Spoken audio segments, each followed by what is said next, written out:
Praise lord. ఉదయకాల ఆరాధనకు వచ్చిన ప్రతి ఒక్కరికి దేవుని పేరిట వందనాలు. ఈ మార్చి మాసంలో దేవుడు మనందరినీ కాచి కాపాడి ఈ 3వ ఆదివారం వరకు దేవుడు మనందరినీ సజీవులుగా ఉంచి అన్ని విషయాల్లోనూ కాచి కాపాడుతున్న దేవునికి వందనాలు చెల్లించుకుంటూ ప్రార్థనాపూర్వకంగా ఈనాటి ఆరాధనలోకి ప్రవేశిద్దాం. ఒక 2 నిమిషాలు మనం ప్రార్థనలో దేవునికి వందనాలు చెల్లించుకుందాం. దేవా, నువ్వు మాకు ఇచ్చిన గొప్ప భాగ్యాన్ని బట్టి నీకే స్తోత్రాలు దేవా. ఇదిగో నాయన ప్రభా, ఎంతో మందికి లేని గొప్ప భాగ్యాన్ని ప్రభా నీవు మాకు అనుగ్రహించి మమ్మల్ని ప్రేమించి మాకు ఇచ్చిన విధానాన్ని బట్టి నీకే స్తోత్రాలు దేవా అని ఒక 2 నిమిషాలు మనం దేవునికి వందనాలు చెల్లించుకుందాం. మన హృదయాల్లో ఈ వారమంతా దేవుడు మనల్ని కాచి కాపాడాడు. అన్ని ఇరుకుల గుండా, ఇబ్బందుల గుండా, ఎన్నో అవమానాల గుండా, ఎన్నో ఇక్కట్ల గుండా మన దేవుడు మనకు తోడుగా ఉన్న దేవుడు. అన్ని విషయాల్లోనూ మనల్ని ఆరోగ్యంగా ఉంచుతూ ఇంతవరకు నడిపించిన దేవుడు. అందుని బట్టి దేవునికి వందనాలు చెల్లించుకుంటూ ప్రార్థనాపూర్వకంగా ఈనాటి ఆరాధనలో ప్రవేశిద్దాం.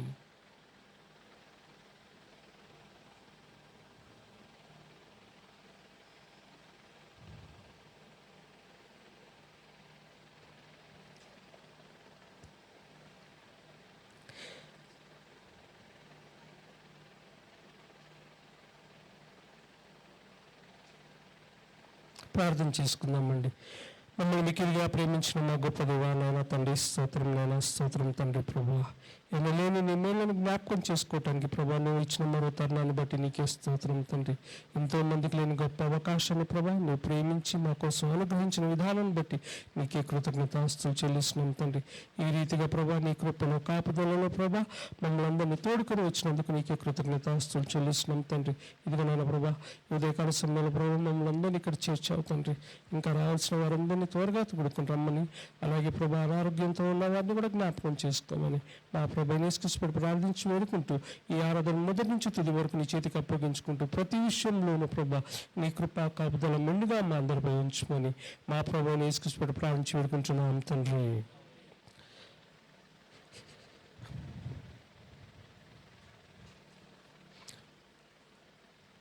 నాదంటూ లోకంలో ఏదీ లేదయ్యా అంటూ మన దేవుడు మనకున్నాడు కాబట్టి ఇది ఒకవేళ ఇదంతా నాదని నేను అనుకుంటే ప్రభా అది నా భ్రమ కదండి. అందుకనే ప్రభా ఇదంతా నీవిచ్చిందే అని దేవునికి చెప్దాం.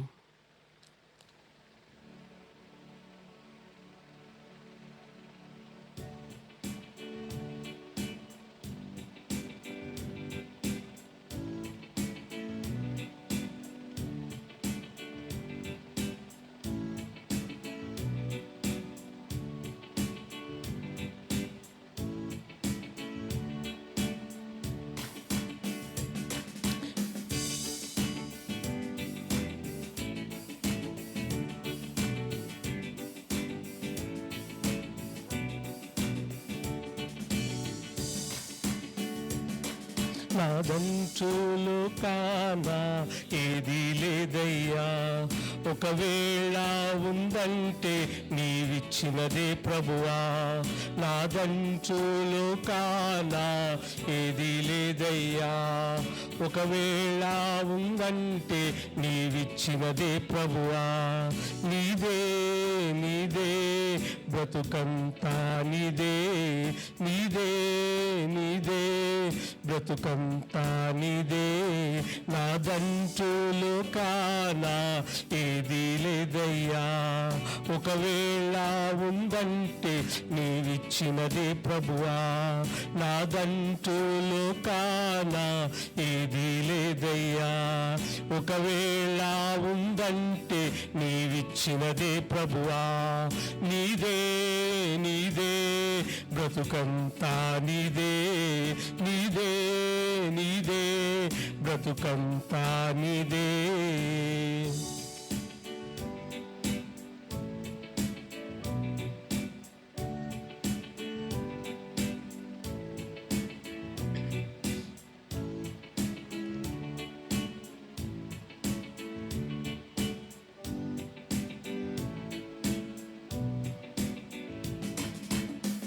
నాకు ఉన్న సామర్థ్యం, నాకు ఉన్న సౌకర్యం, నాకు ఉన్న సౌభాగ్యం, నాకు ఉన్న సంతానం, నాకు ఉన్న సామర్థ్యం, నాకు ఉన్న సౌకర్యం, నాకు ఉన్న సౌభాగ్యం, నాకు ఉన్న సంతానం, ఆరగించే ఆహారం, అనుభవించే ఆరోగ్యం, ఆరగించే ఆహారం, అనుభవించే ఆరోగ్యం కేవలం నీదేనయ్యా, కేవలం నీదేనయ్యా.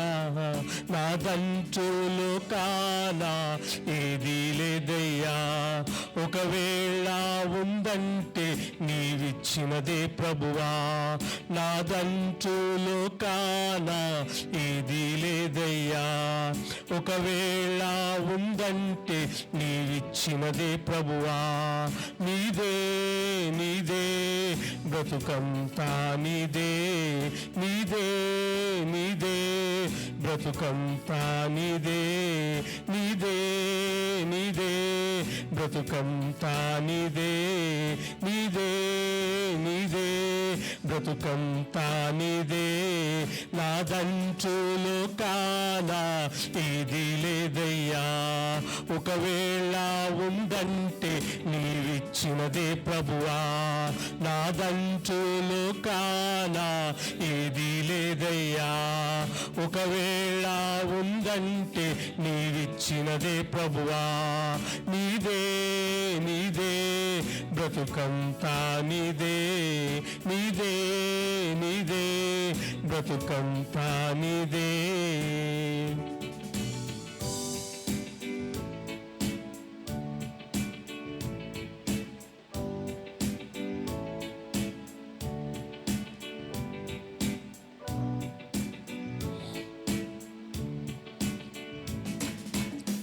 నాకు ఉన్న ఈ బలం, నాకు ఉన్న ఈ పొలం, త్రాగుచున్న ఈ జలం, నిలువ నీడ ఈ గృహం.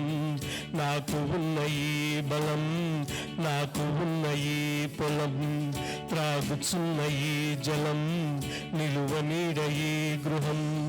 నిలిచియున్న ఈ స్థలం, బ్రతుకుచున్న ప్రతి క్షణం, నిలిచియున్న ఈ స్థలం, బ్రతుకుచున్న ప్రతి క్షణం కేవలం నీదేనయ్యా, కేవలం నీదేనయ్యా. నాదంటూ లోకానా ఏదీ లేదయ్యా, ఒకవేళ ఉందంటే నీవిచ్చినదే ప్రభువా. నాదంటూ లోకానా ఏదీ లేదయ్యా, ఒకవేళ ఉందంటే నీవిచ్చినదే ప్రభువా. నీదే నీదే బ్రతుకంతా నీదే, నీదే నీదే బ్రతుకంతా నీదే, నీదే నీదే బ్రతుకంతా నీదే, నీదే నీదే బ్రతుకంతా నీదే. నాదంటూ లోకానా ఏదీ లేదయ్యా, ఒకవేళ ఉందంటే నీవిచ్చినదే ప్రభువా. నాదంటూ లోకానా ఏదీ లేదయ్యా, ఒకవేళ ఉందంటే నీవిచ్చినదే ప్రభువా. నీదే నీదే బ్రతుకంతా నీదే, నీదే నీదే బ్రతుకంతా నీదే.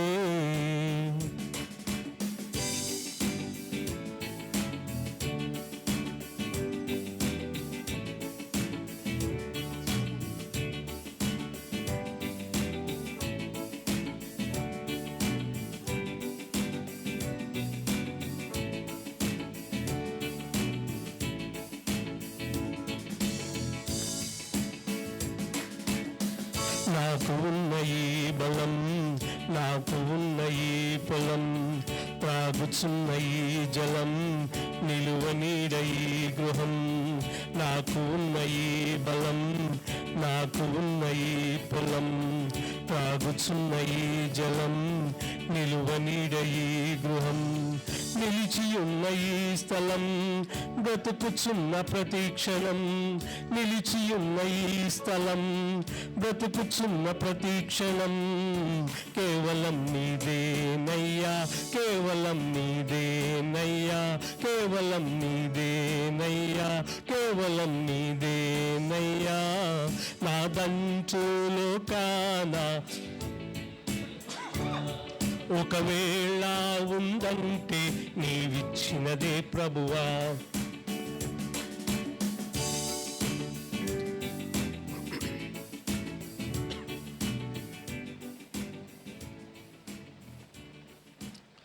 అదే రీతిగా ఇంకో పాట పాడుకుందామండి.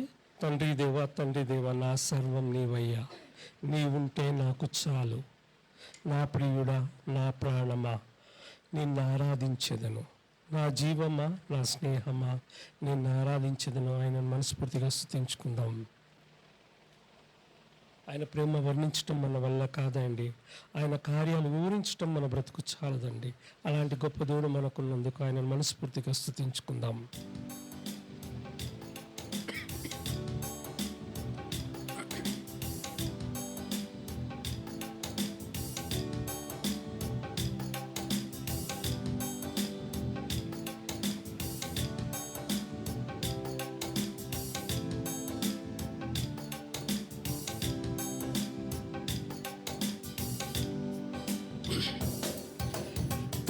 దేవా, తండ్రి దేవా, నా సర్వం నీవయ్యా, నీవుంటే నాకు చాలు. తండ్రి దేవా, తండ్రి దేవా, నా సర్వం నీవయ్యా, నీవుంటే నాకు చాలు.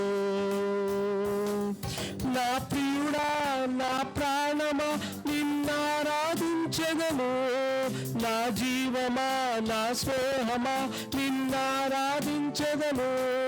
నా ప్రియుడా, నా ప్రాణమా, నిన్నారాధించెదను. నా జీవమా, నా స్నేహమా, నిన్నారాధించెదను. తండ్రి దేవా, నా సర్వమా, నీ ఒడిలో నాకు సుఖము. తండ్రి దేవా, నా ఆనందమా,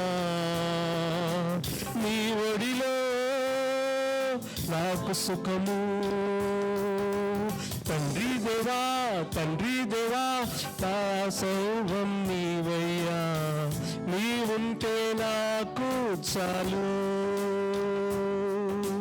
తండ్రి దేవా, తండ్రి దేవా, నా సర్వం నీవయ్యా, నీవుంటే నాకు చాలు. నా ప్రియుడా, నా ప్రాణమా, నిన్నారాధించెదను. నా జీవమా, నా స్నేహమా, నిన్నారాధించెదను. నా ప్రియుడా, నా ప్రాణమా, నిన్నారాధించెదను. నా జీవమా, నా స్నేహమా, నిన్నారాధించెదను.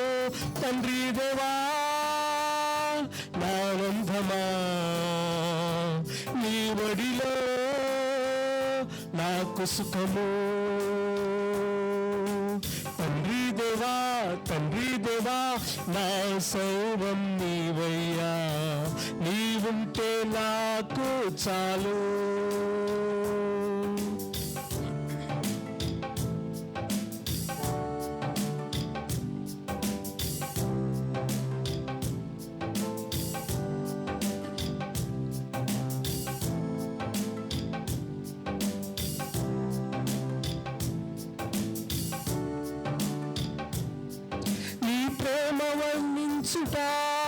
నా వల్ల కాదయ్యా, నీ కార్యము వివరించుట నా బ్రతుకు చాలదయ్యా. నీ ప్రేమ వర్ణించుట నా వల్ల కాదయ్యా, నీ ప్రాణం వివరించుట నా బ్రతుకు చాలదయ్యా. తండ్రి దేవా, నా ఆనందమా, నీ ఒడిలో నాకు సుఖము. తండ్రి దేవా, ఆనందమా,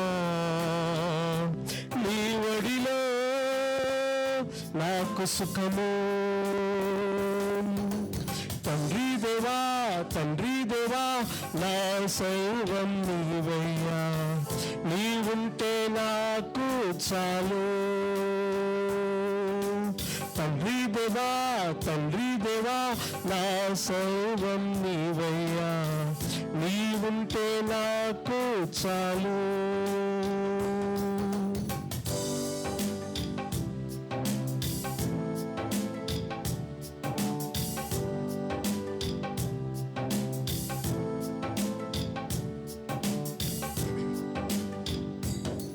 నా ప్రాణ స్నేహితుడా నీ సన్నిధి పరిమళమే, జుంటి తేనె కన్నా నీ ప్రేమ మధురమయ్యా. నా ప్రాణ స్నేహమా నీ సన్నిధి పరిమళమే, జుంటి తేనె కన్నా నీ ప్రేమ మధురమయ్యా. తండ్రి దేవా ఆనందమా నీ ఒడిలో నాకు సుఖము. తండ్రి దేవా తండ్రి దేవా నా సర్వం నీవయ్యా, నీవుంటే నాకు చాలు. తండ్రి దేవా తండ్రి దేవా నా సర్వం నీవయ్యా, నీవుంటే నాకు చాలు. నా ప్రియుడా నా ప్రాణమా నిన్నారాధించెదను, నా జీవమా నా స్నేహమా నిన్నారాధించెదను. నా ప్రియుడా నా ప్రాణమా నిన్నారాధించెదను, నా జీవమా నా స్నేహమా నిన్నారాధించెదను. తండ్రి దేవా ఆనందమా నీ ఒడిలో నాకు సుఖము. తండ్రి దేవా తండ్రి దేవా నా సర్వం నీవయ్యా, నీవుంటే నాకు చాలు. నీవుంటే నాకు చాలు. నీవుంటే నాకు చాలు.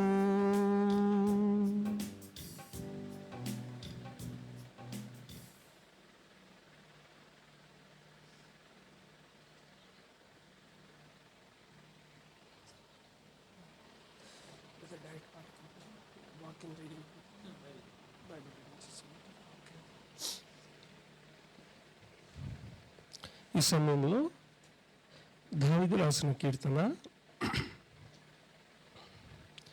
144వ భాగం అధ్యాయము కీర్తన 144వ కీర్తన. అందరూ ఉత్తరం ప్రత్యుత్తర రీతిగా చదువుకుందామండి. ఒక వచనం నేను, ఒక వచనం మీరుగా.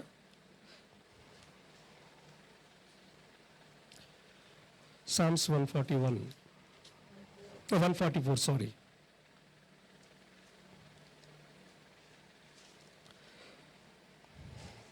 దావీదు రాసిన కీర్తన 144వ కీర్తన.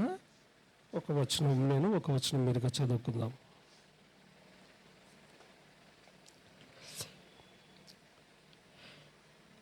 నాకు ఆశ్రయ దుర్గమగు యెహోవా సన్నుతింపబడును గాక. ఆయన నా చేతులకు యుద్ధమును, నా వేళకు పోరాటమును నేర్పువాడై ఉన్నాడు.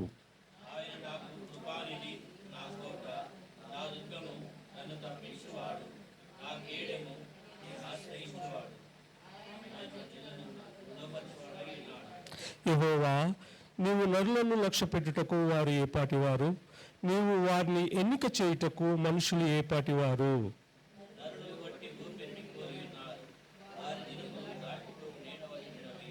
యెహోవా, నీ ఆకాశమును వంచి దిగిరమ్ము, పర్వతములు పొగరాజునట్లు నీవు వాటిని ముట్టుము.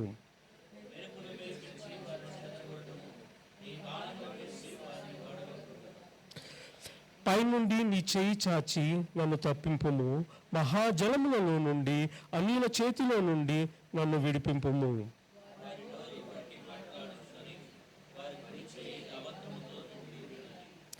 దేవా, నిన్ను గూర్చి నేను ఒక కొత్త కీర్తన పాడేదను, 10 తంతుల సితారతో నిన్ను కీర్తించెదను.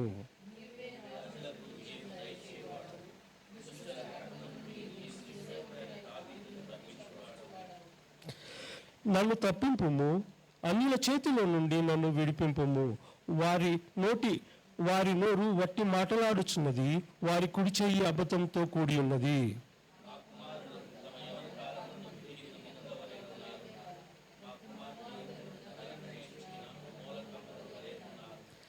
మా కొట్లు నింపబడి పలు విధములైన ద్రవ్యములకు నిధులుగా ఉన్నవి. మా గొర్రెలు వేల కొలదిగా 10,000 కొలదిగాను, మా గడ్డి బీళ్లు పిల్లలు వేయుచున్నవి.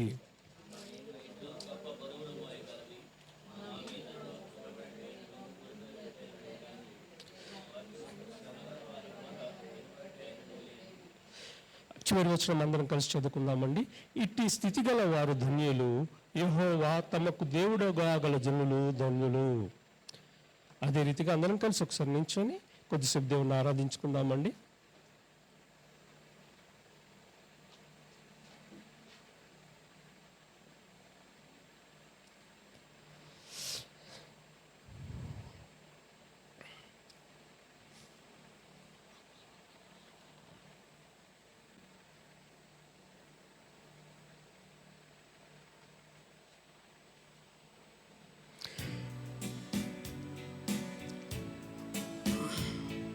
కొండలు, లోయల, అడవుల గుండా, ఎడారుల గుండా ఉన్నప్పుడు మనం గమనించిన దేవుడు, గత 2 మాసాలుగా మనం కాచి కాపాడుతూ గమనిస్తున్న దేవుడు, ఈ 3వ మాసంలో 3వ వారంలో దేవుడు మనం తోడుకొచ్చిన విధానాన్ని బట్టి దేవునికి వందనాలు చెల్లించుకుంటూ, నిన్నే నేను కొలుతున్నాయ్యా, నీవే నా రాజువయ్యా ఆయన మనస్ఫూర్తిగా ఆరాధించుకున్నామండి.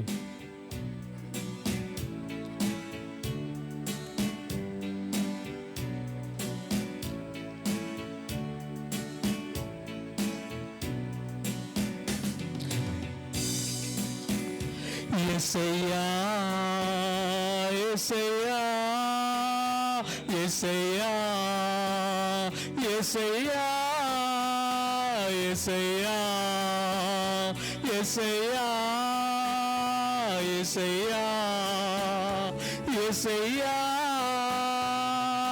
నిన్నే నే కొలుతున్నయ్యా, నీవే నా రాజువయ్యా, దేవా నిన్నే నే కొలుతున్నయ్యా, నీవే నా రాజువయ్యా, యేసయ్యా యేసయ్యా యేసయ్యా యేసయ్యా యేసయ్యా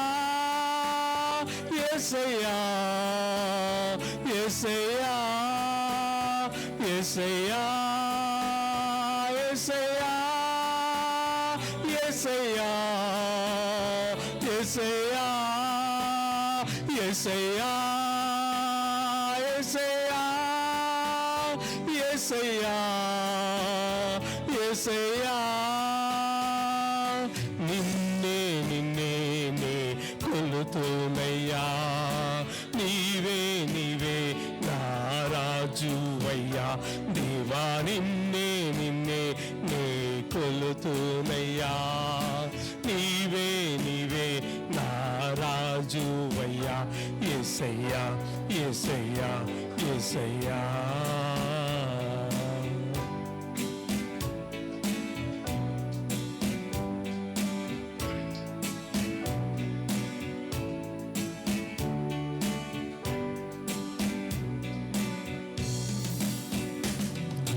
కొండలలో, లోయలలో, అడవులలో, ఎడారులలో, కొండలలో, లోయలలో, అడవులలో, ఎడారులలో నన్ను గమనించినావా,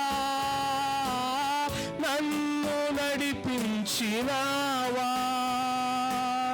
నన్ను గమనించినావా, నన్ను నడిపించినావా, యేసయ్యా యేసయ్యా యేసయ్యా యేసయ్యా నిన్నే నే కొలుతున్నయ్యా, నీవే నా రాజువయ్యా, దేవా నిన్నే నే కొలుతున్నయ్యా,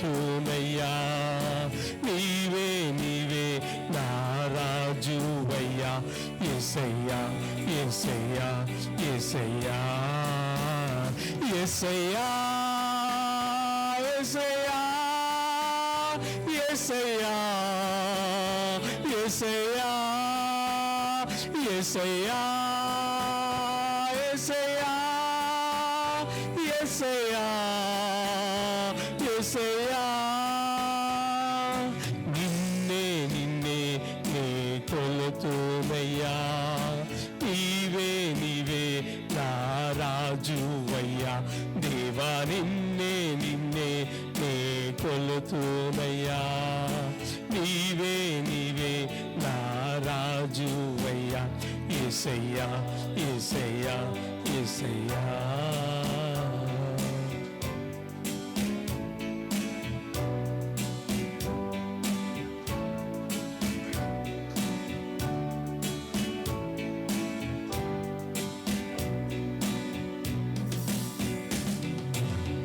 ఆత్మీయులే నన్ను అవమానించగా అన్యులే నన్ను అపహసించగా ఆత్మీయులే నన్ను అవమానించగా అన్యులే నన్ను అపహసించగా అందని వైతివయ్యా నా కొండ నీవే యేసయ్యా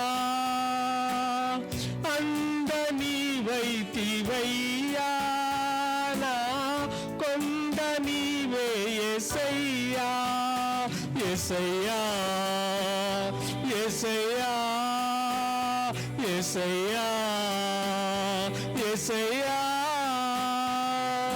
నిన్నే నిన్నే నే కొలుతునయ్యా నీవే నీవే నా రాజువయ్యా దేవా నిన్నే నిన్నే నే కొలుతునయ్యా నీవే నీవే నా రాజువయ్యా యేసయ్యా యేసయ్యా యేసయ్యా యేసయ్యా యేసయ్యా యేసయ్యా యేసయ్యా యేసయ్యా యేసయ్యా యేసయ్యా యేసయ్యా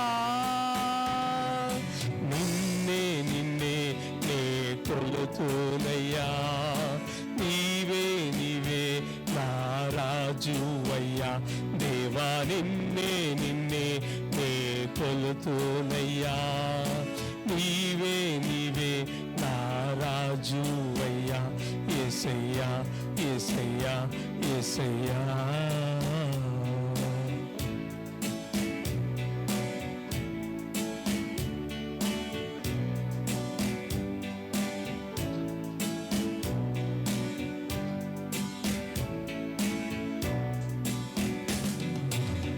మరణ ఛాయలు మెరిసిన నీ ప్రేమ నలిగిన బ్రతుకున కురిసిన నీ కృప మరణ ఛాయలు మెరిసిన నీ ప్రేమ నలిగిన బ్రతుకున కురిసిన నీ కృప నన్ను బలపరచెనయ్యా నిన్నే గణపరతునయ్యా నన్ను బలపరచెనయ్యా నిన్నే గణపరతునయ్యా యేసయ్యా యేసయ్యా యేసయ్యా యేసయ్యా నిన్నే నిన్నే నే కొలుతునయ్యా నీవే నీవే నా రాజువయ్యా దేవా నిన్నే నిన్నే నే కొలుతునయ్యా నీవే నీవే నా రాజువయ్యా యేసయ్యా యేసయ్యా యేసయ్యా యేసయ్యా యేసయ్యా యేసయ్యా యేసయ్యా యేసయ్యా యేసయ్యా యేసయ్యా యేసయ్యా నిన్నే నిన్నే నే కొలుతునయ్యా నీవే నీవే నా రాజువయ్యా దేవా నిన్నే కొలుతూనయ్యా, నీవే నీవే నా రాజువయ్యా, యేసయ్యా యేసయ్యా యేసయ్యా.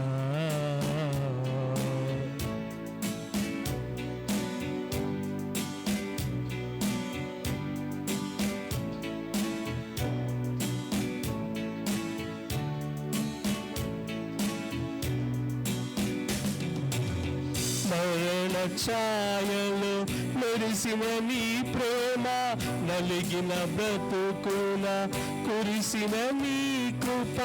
మరణ ఛాయలు మెరిసిన నీ ప్రేమ, నలిగిన బ్రతుకున కురిసిన నీ కృప. నన్ను బలపరచెనయ్యా, నిన్నే గణపరతునయ్యా, నన్ను గణపరచెనయ్యా,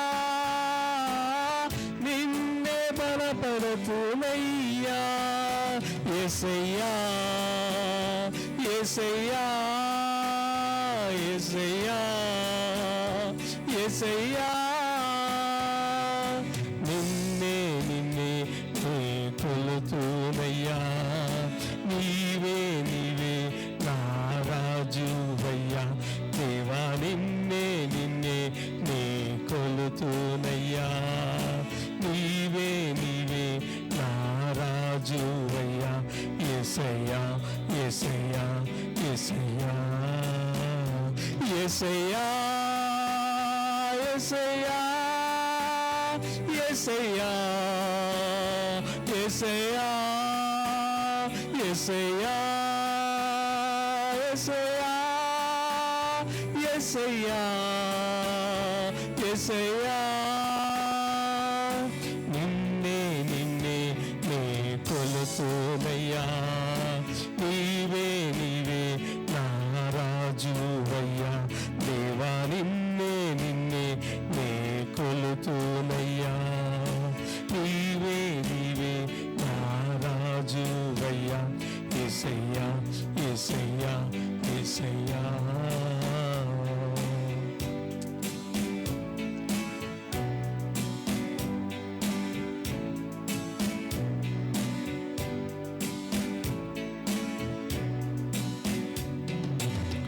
వంచన వంతెన ఒరిగిన భారాన, ఉసగక విసిగిన విసిరే కెరటాన.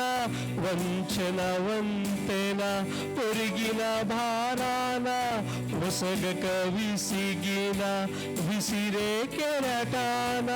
కలల కళ తెచ్చినావా, నీ వలన నన్ను మోసినావా. కలల కళ తెచ్చినావా, నీ వలన నన్ను మోసినావా.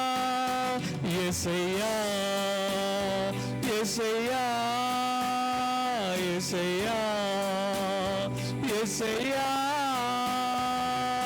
నిన్నే నిన్నే నే కొలుతూనయ్యా, నీవే నీవే నా రాజువయ్యా, దేవా నిన్నే నిన్నే నే కొలుతూనయ్యా, నీవే నీవే నా రాజువయ్యా, యేసయ్యా యేసయ్యా యేసయ్యా యేసయ్యా యేసయ్యా యేసయ్యా యేసయ్యా యేసయ్యా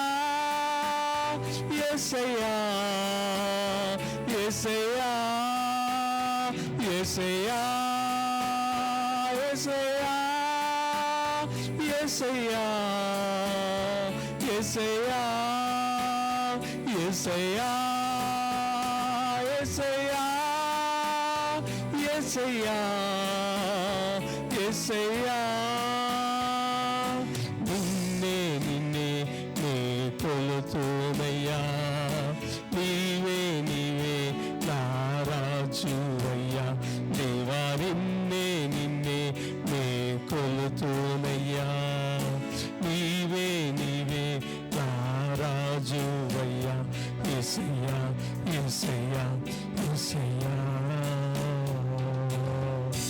స్తోత్రం ప్రభా. నిన్నే మేము కొలుస్తున్నామయ్యా, ఎందుకంటే నీవు మా రాజు తండ్రి. ఇదిగోనైనా ప్రభా, మేము ప్రభా ఎన్నోసార్లు ప్రభా వంచనతోటి వంగిపోయిన సమయాలలో ప్రభా మమ్మల్ని నిలబెట్టిన తండ్రి. ఇదిగోనైనా ప్రభా ఎన్నోసార్లు మేము పడిపోయినప్పుడు ప్రభా మమ్మల్ని సరి చేసిన తండ్రి ప్రభా. ఇదిగోనైనా ప్రభా మరణ ఛాయగుండా వెళ్ళినప్పుడు ప్రభా మమ్మల్ని నిలబెట్టిన దేవా, ఇందుని బట్టి నీకే స్తోత్రాలు చెల్లించుకుంటున్నాం తండ్రి. ఈ రీతిగా ఇంతవరకు నిన్ను ఆరాధించుకునే భాగ్యాన్ని మా అందరికీ మరి ఒక్కసారి దయచేసినందుకు నీకే కృతజ్ఞతాస్తులు చెల్లిస్తున్నాం దేవా. ఇదిగోనైనా ప్రభా ఈ సమయంలో ప్రభా నీ దాసుని నిలబెట్టుకుని ప్రభా మా అందరికీ కావాల్సిన వాక్యాన్ని ప్రభా నువ్వు వినవినించుండుగా ప్రభా. ఏ హృదయానికి ఎలాంటి వాక్యం కావాలో ప్రభా నీ దాసుని ద్వారా ప్రభా మాకు దయచేయమని అడుగుతున్నాను తండ్రి. ఇదిగోనైనా ప్రభా ఈ హృదయాలలో ప్రభా ఎటువంటి వేదన ఉందని ప్రభా నీ వాక్యం ద్వారా ప్రభా దయచేసి ప్రభా నయం చేసే వాక్యం తండ్రి. ప్రభా నీ వాక్యం ప్రభా ఎన్నో మార్లు ప్రభా నిలబెట్టే వాక్యం, సరిచేసే వాక్యం తండ్రి. అలాంటి వాక్యంతో ప్రభా నీ దాసుని మా మధ్యలో నిలబెట్టుకోమని అడుగుతున్నాను తండ్రి. ఇదిగోనైనా ప్రభా ఈ రీతిగా ఇంతవరకు నిన్ను స్తుతించి ఆరాధించుకునే భాగ్యం మా అందరికి దయచేసినందుకు నీకే మరి ఒక్కసారి కృతజ్ఞతాస్తుతులు చెల్లించుకుంటూ ఈ కొద్ది ఆరాధన మా ప్రభువైన యేసుక్రీస్తు పేరిట ప్రార్థించి వేడుకుంటున్నాం తండ్రి.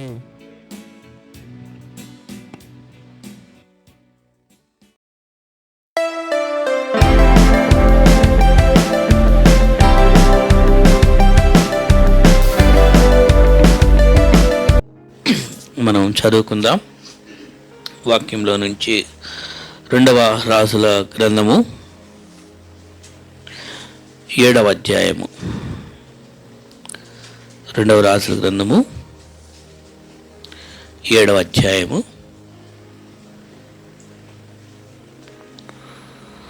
ఈ అధ్యాయంలో కొన్ని వచనాలు చదువుకుంటూ మనం ముందుకు వెళ్దాము.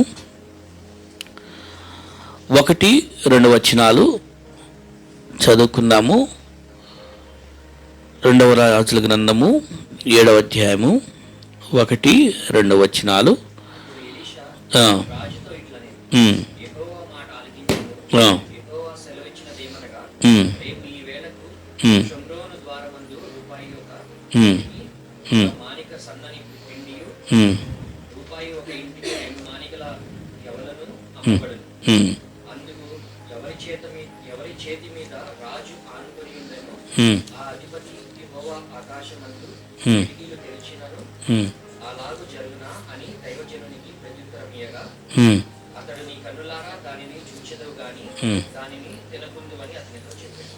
చాలండి. సో దేవుడు ప్రజల విషయంలో ఏం కోరుకుంటాడంటే, ప్రజలు దేవుని యందు విశ్వాసం ఉంచాలని కోరుకుంటాడు.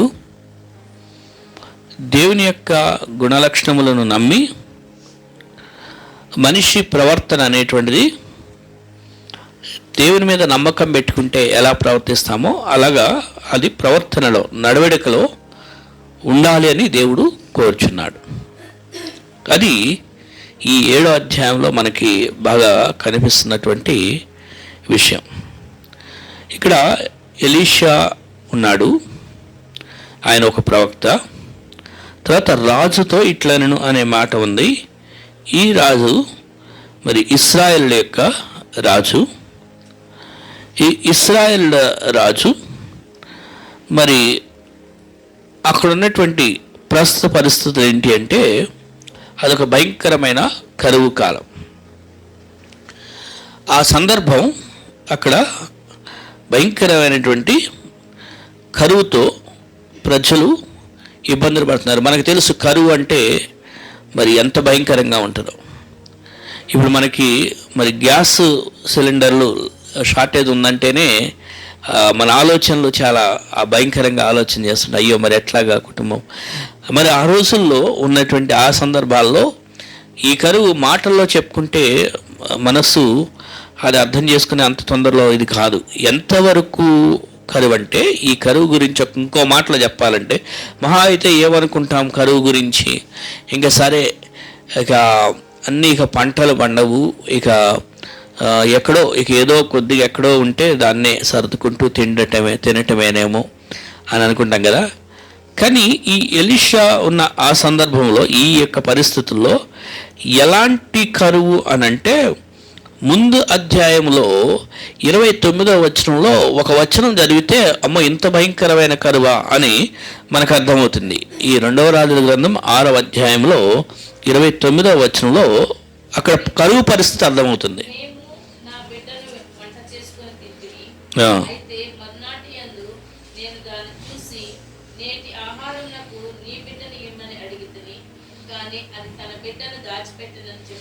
చాలండి, ఈ వచనం చదివితే మీకు అర్థమైంటుంది ఎంత భయంకరమైనటువంటి కరువు అంటే ఇక ఏమీ లేక ఇంటిలో చంటి బిడ్డలుంటే చంటి బిడ్డలను వండుకొని తింటున్నారు. అంటే అసలు ఇది భయంకరమైనటువంటి, అసలు ఇది ప్రపంచంలో ఎప్పుడన్నా ఇలాంటి జరిగినా అంటే జరిగింది.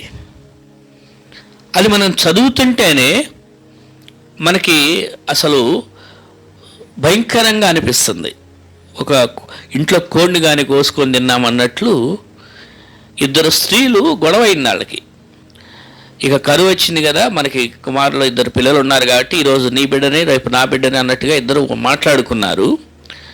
అయితే ఒకరోజు ఒక చంటి బిడ్డను వండుకొని తిన్నారు. 2వ రోజు మాత్రం ఆ అవతల తల్లి ఆడిని దాచిపెట్టిందంటే ఆ పంచాయతీ చేయించడానికి రాజు దగ్గరికి వచ్చారు. గొడవ పంచాయతీ తీర్చాలని, న్యాయం చేయాలని. ఆ విషయం ఇక్కడ మాట్లాడుతున్నారు.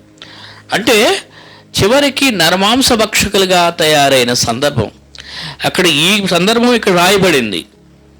ఒక చంటి బిడ్డని వండుకొని తిన్నారు అని. ఇది రాయబడకుండా ఉన్న ఇంకెన్ని జరుగునాయో, ఎంతమందిని ఎవరు ఇక పిల్లలు దొంగతనం చేసుకొని తిన్నారు, ఏదో పక్కింటి వాళ్ళ కోళ్ళని దొంగతనం చేసుకొని తింటారంటారు చూడండి. ఇంకా మరి ఏం జరిగింది? సొంత బిడ్డనే వండుకొని తిన్నారు అంటే అసలు ఆ ప్రాణం ఎలా వచ్చిందో ఆలోచన చేయండి. ఎవరినన్నా వేరే వాళ్ళు పిల్లలు కొడుతున్నారంటేనే అమ్మో అంతగా కొట్టొద్దు అని బాధపడతాం కదా. అలాంటిది వండుకొని తిన్నారు అని అంటే ఈ మాట బైబిల్లో రాయబడిన మాట అండి. ఇదేదో ఊరక మనకి సరదాగా రాసిన పుస్తకం కాదు, కానీ ఈ గ్రంథంలో నిజంగా రాశారు. ఏం జరిగిందో అది ఉన్నట్టు రాశారు. దీన్ని ఆలోచన చేస్తుంటేనే మనకి ఎంతో అమ్మో కరువు అంటే అంత భయంకరమైన కరువా? ఎస్, అలాంటి రోజులు అవి. ఎందుకంటే మరి అక్కడ ఉన్నటువంటి రాజు కూడా సరైన దేవుని యొక్క మాటకి లోబడటం లేదు, అవిధేయులుగా ఉన్నారు. దేవుడు ఆల్రెడీ ఎప్పుడో మోషే కాలంలోనే ఇశ్రాయేల్ ప్రజలకి ఆయన హెచ్చరికలు జారీ చేశాడు. మీరు దేవుని మాట విని అంగీకరించి ఆయన మాటకు లోబడి జీవిస్తూ ఉంటే మీ దేశంలో మీకు వర్షాలు వస్తాయి, పంటలు పండుతాయి, మీరు భూమి యొక్క మంచి పదార్థాలను అనుభవిస్తారు అని ముందే చెప్పాడు. కానీ అలా చేయకపోతే మాత్రం దేవుడు శిక్షిస్తాడు, శాపాలు తెప్పిస్తాడు, భూమి కరువుతో మారిపోతుందని, దేశ ప్రజల పరిస్థితులు మారిపోతాయి, కష్టాల్లో ఉంటుందని దేవుడు ముందే చెప్పాడు. ఇగో ఇక్కడున్న ఈ రాజు యొక్క దుర్మార్గాన్ని బట్టి ఇశ్రాయేలు రాజు అయినప్పటికీ దుర్మార్గంగా ఉన్నాడు. ఆ ప్రజలు కూడా భయంకరంగా దేవుని మాట వినకుండా అవిధేయులుగా ఉంటూ ఉన్నారు. పరిస్థితులు అనేవి దేవునికి కోపం తెప్పించేటట్లుగా ఉన్నాయి. సరే, దేవుడు అందుకే శిక్షిస్తున్న కాలం ఇది, కరువు కాలం. అలాంటి టైంలో ఇప్పుడు ఇక్కడ ఎలీషా అనేటువంటి ఒక గొప్ప ప్రవక్త రాజు దగ్గరికి వచ్చి డైరెక్ట్గా చెప్తున్న మాట ఏంటంటే, యెహోవా మాట ఆలకించమన్నాడు. ఇది నా మాట కాదు, యెహోవా మాట, దేవుడే చెప్తున్న మాట. అంటే దేవుడు ఎలీషాకి చెప్పాడు, నువ్వు వెళ్ళి రాజుకి మాట చెప్పిరా అని. అందుకని ఇతడు యెహోవా మాట సెలవిస్తున్నాడు అని ఉంది. కొన్ని సందర్భాల్లో చూస్తే దేవుడు కోపగించుకొని, కొన్ని సందర్భాల్లో దేవుడు మాట సమాచారం పంపేలా, కొన్ని సందర్భాల్లో దేవుడు కూడా కోపగించుకున్నాడు. ఇక నేను మాట్లాడినని చెప్పేసి వర్తమానం పంపించలేదు. కానీ ఇక్కడ సందర్భంలో కనీసం దేవుడు చివరికి కరుణించి ఎలీషా చేత ఒక మాట పంపించాడు. ఆ మాట ఏంటంటే అది వాగ్దానంతో కూడినటువంటి మాట, దేవుని మాట. ఏం చెప్తున్నాడంటే, రేపు ఈ వేళకు షోమ్రోను ద్వారా మందు ₹1 ఒక మానిక సన్నన పిండియు, ₹1 2 మానికలు ఎవలను అమ్మబడును అని చెప్పాడు. ఇంతకాలం అసలు వాళ్ళకి ఆహారమే లేదు తినడానికి. పరిస్థితులు ఎక్కడ చూసినా దుకాణాలన్నీ బంద్, వస్తువులేమీ లేవు. అట్లాంటి పరిస్థితుల్లో అసలు కిరాణా స్టోర్స్ ఏమీ లేవు, అంతా రేషన్ అంతా క్లోజ్. అలాంటి టైంలో రేపు ఈ వేళకు అంటే ఖచ్చితంగా 24 గంటల్లో మంచిగా సమృద్ధికరమైన ఆహారం దొరకపోతుంది అని మాట చెప్పడం జరిగింది. అది యెహోవా మాట. ఎలీషా అనే ప్రవక్త వచ్చి ఆ మాట చెప్పాడు. ఇది ఇలాంటి కరువు కాలంలో ఆ వార్త వినినప్పుడు అక్కడ రాజు దగ్గర ఉన్నటువంటి ఒక ఆఫీసర్, ఒక అధిపతి ఎందుకంటే రాజుగారి ప్రక్కన ఉంటారు కదా కొంతమంది మంత్రులు, మిగిలిన ఆఫీసర్స్. ఎట్లయితే మనకు ఒక సీఎం గారు ఉంటే ఆయన ప్రక్కన మిగిలినటువంటి ఆఫీసర్స్ ఉంటారు, ఒక ప్రధానమంత్రి ఉంటే ఒక ఐఏఎస్ ఆఫీసర్స్ ఉంటారు, లేకపోతే ఒక రాష్ట్రపతి ఉంటే పక్కన ఆఫీసర్స్ ఉంటారు. అలాగే రాజుగారి దగ్గర కూడా మిగిలిన మంత్రులు ఉంటారు కదా. ఆ మంత్రుల్లో, ఆ అధిపతుల్లో ఒక అధిపతి ఎలీషా చెప్పిన మాట వినగానే ఆయన అపహాస్యం చేస్తూ అనుమానం లేతే అపనమ్మకముతో కూడిన మాటలు మాట్లాడాడు. 2వ వచనంలో, యెహోవా ఆకాశమందు కిటికీలు తెరిచినను అలాగూ జరుగునా అని దేవజనునికి ప్రత్యుత్తరమీగా. ఎలీషా ముందుగానే క్లియర్గా చెప్పాడు, ఇది యెహోవా సెలవిచ్చిన మాట అని. గతంలో యెహోవా దేవుడు చేసిన గొప్ప కార్యాలు ఈ ఇశ్రాయేలు ప్రజలకు తెలుసు. దేవుడు స్వయంగా చెప్పిన మాటని ఎలీషా వచ్చి చెప్తే, దేవుడు ఆకాశం తెరిసిన అట్లాంటి జరుగుద్దంటావా అన్నట్లుగా మాట్లాడాడు.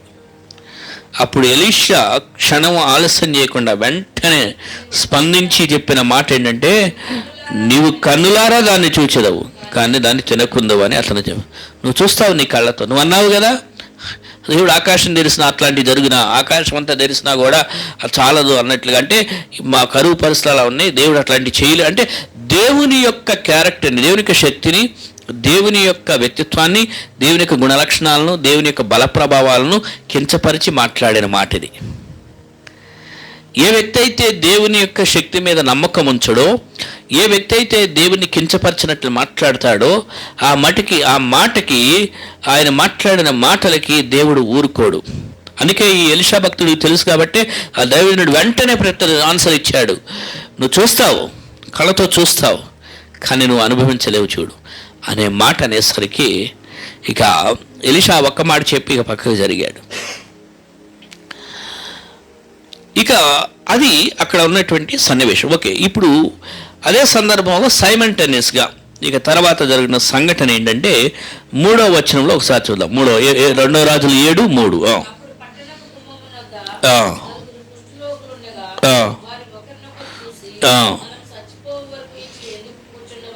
నాలుగవ వచనం కూడా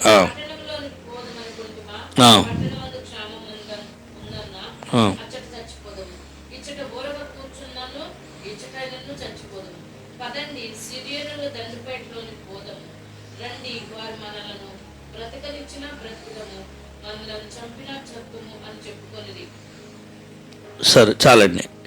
ఇక్కడ బయట ఏం జరుగుతుందంటే సిరియన్లు శత్రువులు, ఇశ్రాయేలు ప్రజలకి సిరియన్లు శత్రువులు.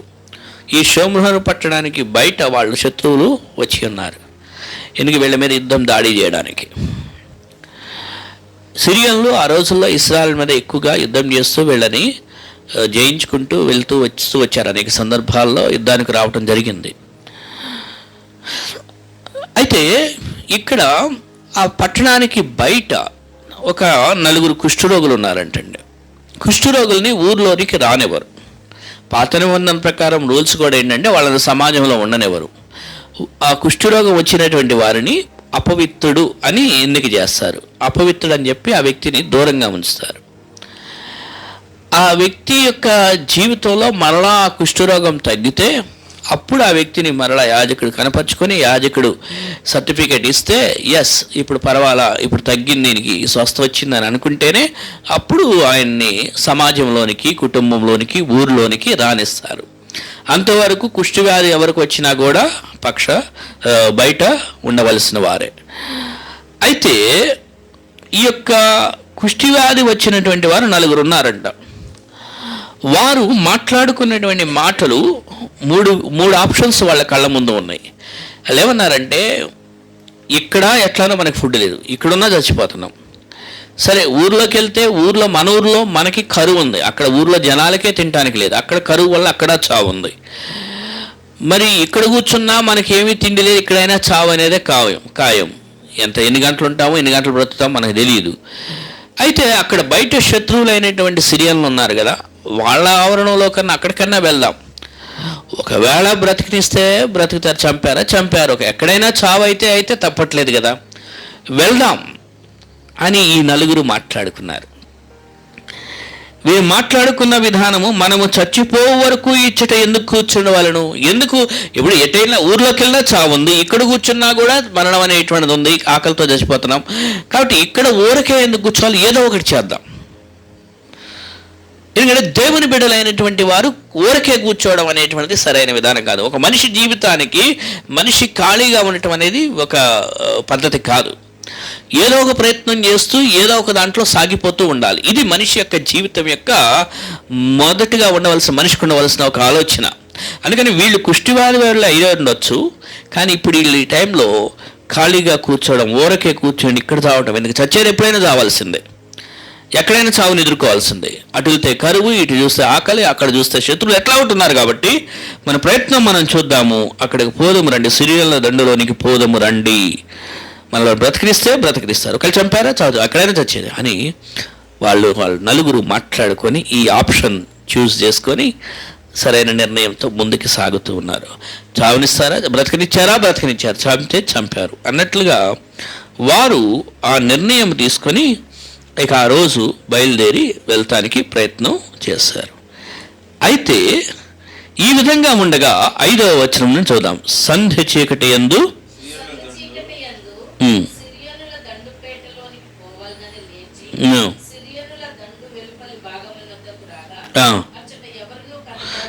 చాలా ఇక్కడ బయట శత్రువులు అందరూ టెంట్లు వేసుకుని అక్కడంతా ఉన్న టైంలో వీళ్ళు వెళ్ళారు. సరే, ఇక మనకు లోపలికి వెళ్ళడానికి పర్మిషన్ లేదు, ఇక్కడ కూర్చోవడం ఎందుకు, ఈ శత్రువుల ఉన్న సిరియన్ల దగ్గరికి వెళ్ళాలని చూస్తే అక్కడికి వెళ్ళి చూసేసరికి వాళ్ళకి ఎవరు కనపట్టలేదు. ఎందుకు కనపడట్లేదు అని అంటే తర్వాత వచనం మనకి చాలా అద్భుతమైన పాఠాన్ని నేర్పుతుంది. 6వ వచనం.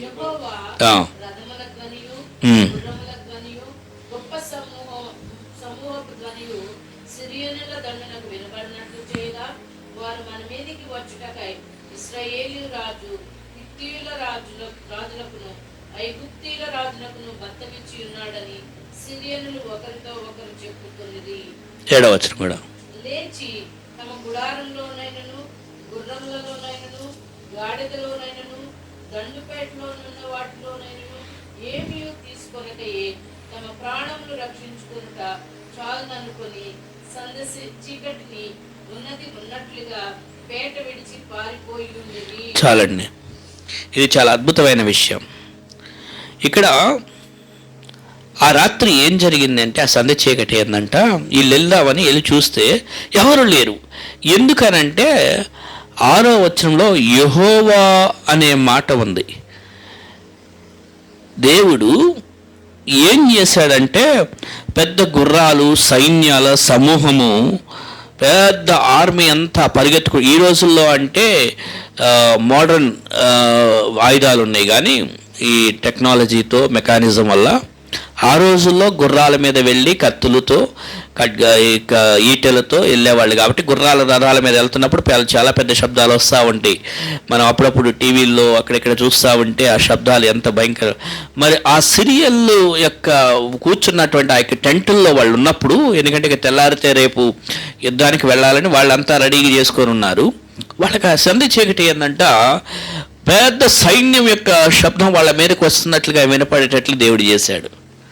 గుర్రాల శబ్దము, సైన్యాల శబ్దము, దేవుడు గాలిని అలా పుట్టించి ఆ శబ్దం వినపడేటట్లుగా వాళ్ళ చెవులకి అలా చేశాడు.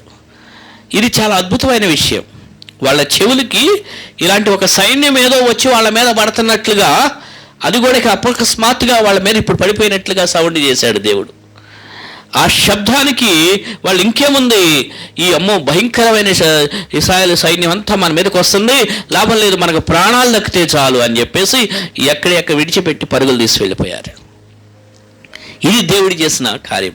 అంటే దేవుడు జోక్యం చేసుకున్నాడు. ఇక్కడ దేవుడు చేసిన గొప్ప కార్యం. ఈ నలుగురు వ్యక్తులు ఏమి ప్రార్థన చేయలా, దేవుడా మేము అక్కడికి వెళ్తున్నాం, మా పరిస్థితి ఏంటో చూడు అని. లేకపోతే అక్కడ ఇశ్రాయేల్గా ఉన్నటువంటి షోమ్రోల్లో ఉన్నటువంటి ఆ ప్రజలు కూడా బయట శత్రువులు ఉన్నారు కదా ప్రభా, మరి వాళ్ళందరినీ పారద్రోలని అట్లా కూడా అడిగినట్టేం లేదు. కానీ ఇక్కడ జరుగుతున్న సిచ్యువేషన్లో దేవుడే తన కరుణ చొప్పున కార్యాలు చేస్తున్నట్లుగా ఎక్కువగా అర్థమవుతూ ఉన్నది. సో ఇక్కడ దేవుడే ఈ యొక్క శబ్దం వాళ్ళ చెవులకి వినపడేటట్లు చేసి వాళ్ళు పారిపోయేటట్లుగా దేవుడు చేశాడు. వాళ్ళ పారిపోయిన విధానం ఏంటంటే ఈ తర్వాత వచ్చినలా మనం చూస్తే ఏమి తీసుకెళ్ళి ఆ రోజుల్లో సైన్యాలు యుద్ధానికి వెళ్ళేటప్పుడు నెలల తరబడి యుద్ధ భూమిలో ఉండాలి కాబట్టి వీళ్ళు ఏం చేసేవాళ్ళంటే యుద్ధానికి వెళ్ళే సైనికులకి సరైనటువంటి ఆహార పదార్థాలు, నెల రోజులకు సరిపోయిన ఆహార పదార్థాలు, వంటవారిని, అలాగే సైనికుల కోసం కాబట్టి ప్రపంచ దేశంలోనే బెస్ట్ ఫుడ్ ఉండాలని చెప్పి శ్రేష్టమైన ఆహార పదార్థాలని తీసుకెళ్ళడం, వారితో పాటు వారికి కావలసినటువంటి వారి యొక్క ఇతర విలువైనటువంటి వస్తువులను వాటన్నిటిని తీసుకుని వెళ్తూ ఉండేవారు. ఇప్పుడు అవన్నీ ఎవరికి వాళ్ళు చిన్న చిన్న టెంట్లు వేసుకొని ఉంటారనమాట యుద్ధ భూమి దగ్గర. కొన్ని రోజుల పాటో కొన్ని నెలల పాటో యుద్ధం జరిగిన దాన్ని బట్టి వాళ్ళు ఉండాలి కాబట్టి. సో ఇక్కడ వాళ్ళు వచ్చి ఆ ప్రాంతంలో ఉన్నప్పుడు ఈ శబ్దాన్ని దేవుడు చేస్తే వాళ్ళు ఏమనుకున్నారంటే, అమ్మో ఐగుప్తీయుల రాజు, వాళ్ళకి ఇశ్రాయేలు రాజు, ఈ హిత్తీల రాజు వీళ్ళు మన మీదకి వస్తున్నారని చెప్పేసి భయపడిపోయి ఒకళ్ళకొకళ్ళు వాళ్ళు మాట్లాడుకొని మన మీదకి వస్తున్నారని చెప్పి వీళ్ళంతా కూడా పరుగులు తీయటం మొదలుపెట్టారు. అప్పుడు ఇక ఏం జరిగింది అని అంటే 8వ వచనం నుంచి చక్కని అద్భుతమైనటువంటి ప్రొవిజన్స్ కనపడుతూ ఉన్నాయి అక్కడ.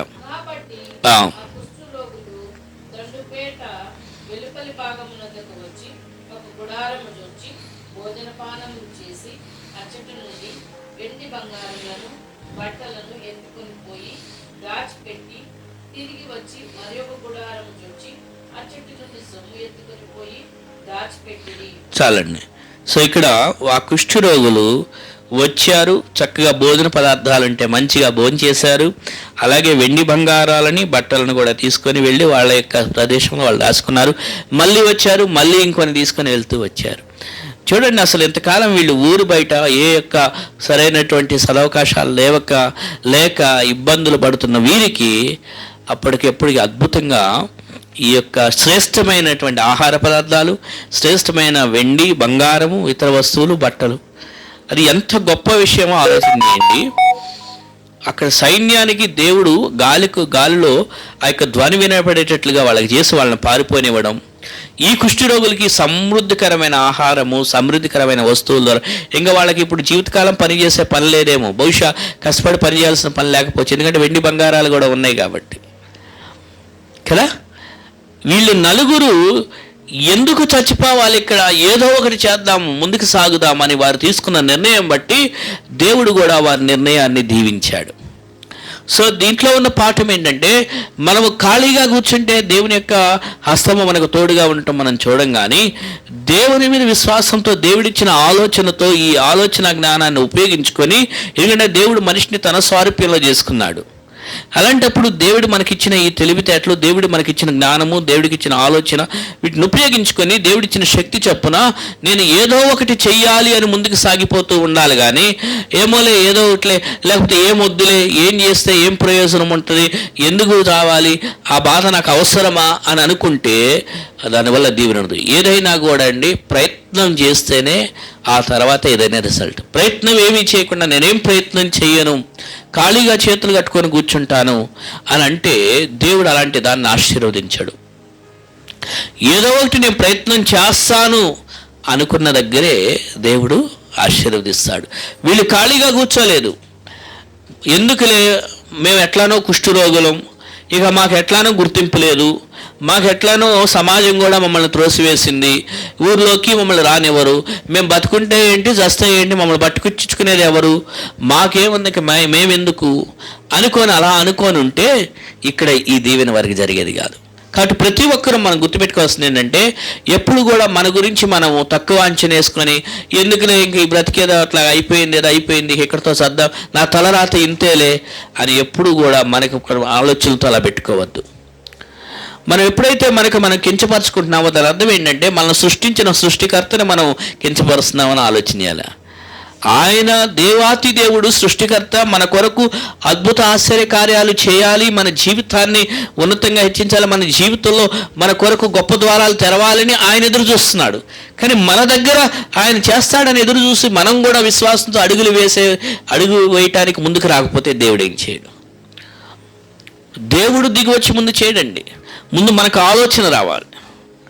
సో ఇక్కడ ఈ నలుగురు కుష్ఠవ్యాధులకి మనం వెళ్దాం, మనం చేద్దాం, మనం చూద్దాం, మనం వెళ్దాం అని వారిలో వారు మాట్లాడుకొని నలుగురు చేయటానికి అడుగులు ముందు వేశారు కాబట్టి దేవుడు కూడా జోక్యం చేసుకున్నాడు. ఈ సీన్లో దేవుడు జోక్యం చేసుకొని సైన్యం మొత్తం పారిపోయేటట్లు చేశాడు. అసలు ఎంత గొప్ప విషయం ఆలోచించి.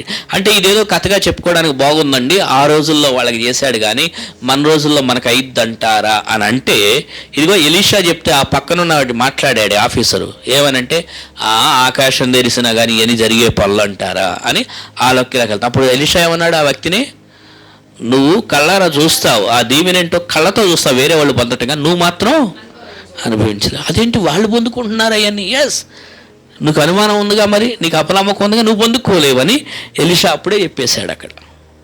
సో ఇక్కడ వీళ్ళు మాత్రం, వీళ్ళకి కుష్ఠరోగులు అయితే అయి ఉండొచ్చు, సమాజం వీరిని తరిమితే తరిమేసి ఉండొచ్చు, వీళ్ళకి సదవకాశాలు ఏమి ఎక్కువగా లేకపోవచ్చు, ఏమి లేకపోయి ఉండొచ్చు, బట్ వాళ్ళు ఒకటే నిర్ణయించుకుని కమాన్ మనం ఒకటి చేద్దాం. అది వారి ప్రయత్నం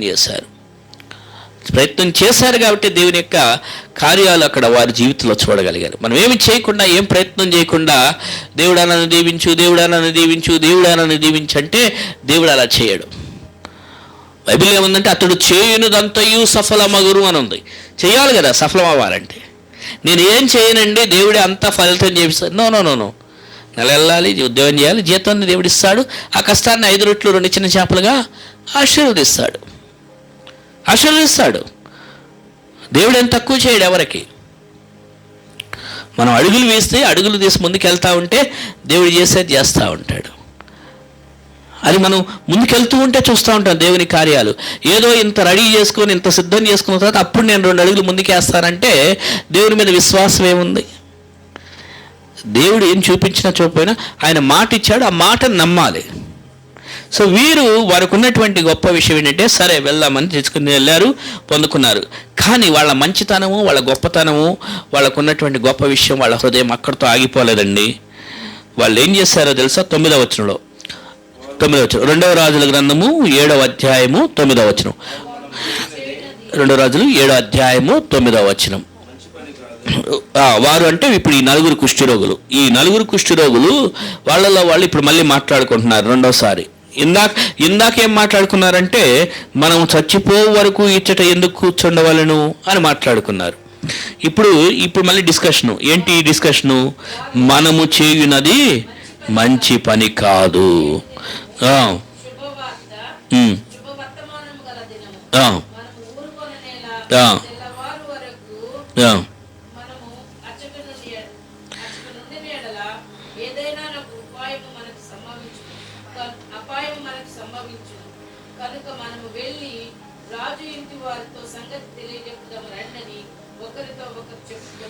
చాలండి.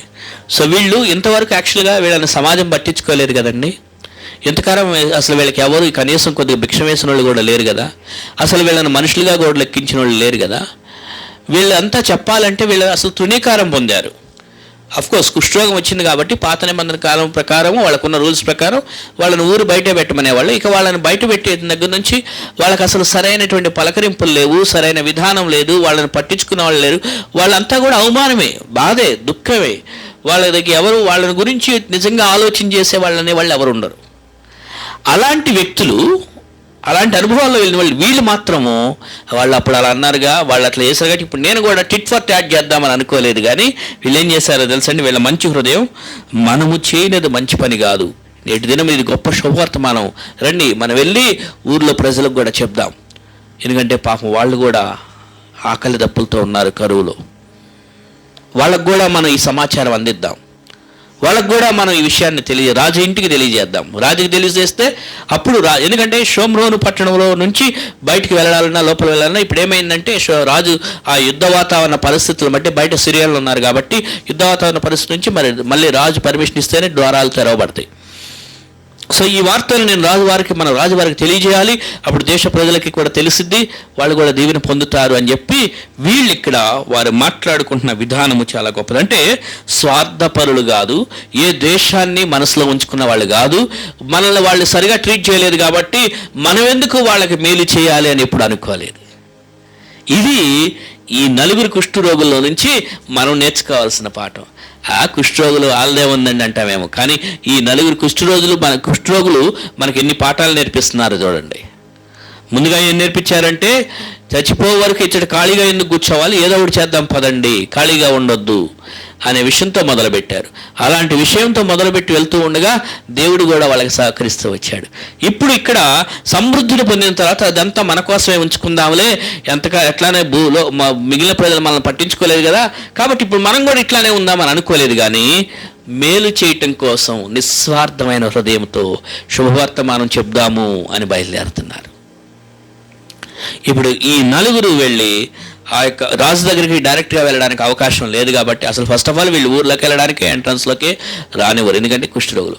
కానీ అందుకని ఆ యొక్క ద్వారపాలకులు ఎవరైతే గేట్ కీపర్స్ ఉంటారో వాళ్ళకి తెలియజేసి, అయ్యా రాజుగారికి చెప్పండి, ఇక్కడ చాలా గొప్ప ఆహార పదార్థాలు ఉన్నాయి. మన వాళ్ళందరూ కరువులో ఉన్నారు కదా, ఇన్ని రోజులు భయంకరమైన కరువు కదా. ఎలాంటి కరువు అని చెప్పుకున్నాం ఇందాక, బిడ్డను వండుకొని తిన్నా, సొంత కొడుకుని వండుకొని తిన్నా కరువిది. మీరు తర్వాత చదవండి 6వ అధ్యాయం, ఎంత భయంకరమైన కరువు. సొంత తల్లి కొడుకును వండుకొని తిన్నదంటే అది భయంకరమైన. అసలు ఇలాంటి కరువు భూలోకంలో జరిగిందా అంటే ఎస్, ప్రపంచంలో జరిగింది. అలాంటి భయంకరమైన పరిస్థితుల్లో ఇప్పుడు ఈ నలుగురు వ్యక్తులు వెళ్ళి చెప్తున్నారు, కమాన్ అయ్యా, ఇక్కడ శ్రీహంలో వారి యొక్క వదిలేసినటువంటి ఆహార పదార్థాలు చాలా గొప్పగా ఉన్నాయి, రండి అని వీళ్ళు వర్తమానం తెలియజేస్తే వాళ్ళకి అక్కడ ఒక డిస్కషన్స్ మొదలైనవి. ఇదంతా ఒక గేమ్ ఏమో, ఇదంతా ఒక మనల్ని ట్రిక్ చేసి బయటకు వచ్చిన తర్వాత అక్కడ ఆహార పదార్థాలు ఉన్నట్టు చూపించి తర్వాత మనల్ని ఆ సిరియన్ సైన్యాలంతా కూడా ఆవరించి చంపేయడం కోసమేమో ఈ ట్రిక్ అంతా అనుకొని ఫస్ట్ వాళ్ళు అనుమానపడుతున్నారు. అలాంటి టైంలో అప్పుడు మళ్ళీ రాజుగారి దగ్గర ఉన్నటువంటి వాళ్ళకు ఆకలి ఎవరైతే సలహాదారులు ఉన్నాడో ఆయన అన్నాడు, అయ్యా ఎట్లానే ఇప్పుడు దాకా ఎంతోమంది చనిపోయారు కదా, ఒకసారి ఒక పని చేసి చూద్దాం, ఒక 5గురిని మాత్రం ముందు పంపిద్దాం, ఆ 5గురిని పంపించి చూద్దాం, అప్పుడు మనకి విషయం ఏంటో తెలిసిద్ది కదా అన్నారు. లేకపోతే వాళ్ళు ఏమన్నారంటే, లేదు వాళ్ళు ఎక్కడో పొలంలో సైనికులు దాచుకొని ఉన్నారు, అప్పుడు మనోళ్ళు వెళ్ళగానే వాళ్ళని అక్కడ చంపేయడం కోసం ఇదంతా ప్లాన్ పెట్టారు అంటే, లేదు మనం వెళ్ళి చూద్దాం, అసలు పంపించి చూద్దాం అన్నప్పుడు వారు 5గురు మనుషుల్ని పంపించడం జరిగింది. అక్కడ ఈ 5గురు మనుషులు వెళ్ళి చూసిన తర్వాత నిజంగానే అక్కడ ఎవరూ లేరు, కానీ వారంతా వెళ్ళిపోయారు. వాళ్ళకి తెచ్చినటువంటి సమాచారం కూడా ఏంటి అని అంటే, ఇక్కడ 13వ వచనం నుంచి చూద్దాం. అప్పుడు అతని సేవకుల్లో ఒకడు ఇలాగ మనవి చేశాను, ఇంతకుముందు ఇశ్రాయేలు వారిలో బహుమంది మనుషులు లయమైపోయారు కదా, ఇక 5గురు లయమైపోవట అభ్రమా, నీకు అనుకూలమైన ఎడల పట్టణమందు మిగిలి ఉన్న రౌతులలో 5గురిని తీసుకొని పోనిమ్ము, మనం వారిని పంపి చూచిదమని చెప్పాను. వారు జోడు రథములను వాటి గుర్రములను తీసుకొనగా సిరియన్ల సైన్యం వెనుక పోయి చూచి రండని రాజు వారికి సెలవిచ్చి పంపాను. అప్పుడు వారి వెనుక యొర్దాన్ నది వరకు పోయి సిరియన్లు తొందరగా పోయినంత లెక్క పారవేసిన వస్త్రములను సామాన్లను చూచి ఆ దూతలు తిరిగి వచ్చి రాజుతో సంగతి తెలియజెప్పుగా జనులు బయలుదేరి సిరియన్ల దండిపేటను దోచుకొనిరి. కాబట్టి యెహోవా మాట చొప్పున రూపాయి 1 మానిక, ఒక సన్నని పిండియు 2 మానికల ఎవలను అమ్మ బడేను. చూసారా, ఈ 5గురు వెళ్ళి చూస్తే అక్కడ ఏమి లేవు. తర్వాత జనాలు ఏంది చూశారు, యెహోవా మాట చొప్పున జరిగింది. ఏంటి అంటే విస్తారమైన ఆస్తి, విస్తారమైన ఆహారం. రోజు కరువులో ఉన్న వాళ్ళకి పాపం పచ్చడి మెతుకులు వేసి పెట్టిన ఎంత సంతృప్తిగా తింటారు.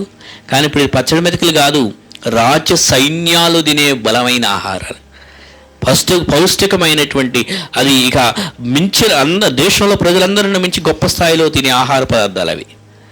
అలాంటి ఆహార పదార్థాలు, అలాగే బంగారము, వెండి, మిగిలిన వస్త్రాలు, వీటన్నిటిని కూడా వారు తీసుకొని వచ్చారు. దేవుడి మాట చొప్పున ఉంది ఇక్కడ. కాబట్టి యెహోవా మాట చొప్పున ఏదైతే ఆల్రెడీ ఎలీషా బిగినింగ్లో చెప్పాడో ఫస్ట్ వచనంలో, అయ్యా రేపు ఈ పాటికి ఇదిగో మీకు విస్తారమైన ఆహార పదార్థాలు దొరికితే అని చెప్తే ఆ మాట ఇప్పుడు నెరవేరింది. 24 గంటల్లో ఈ వాగ్దానం నెరవేరింది.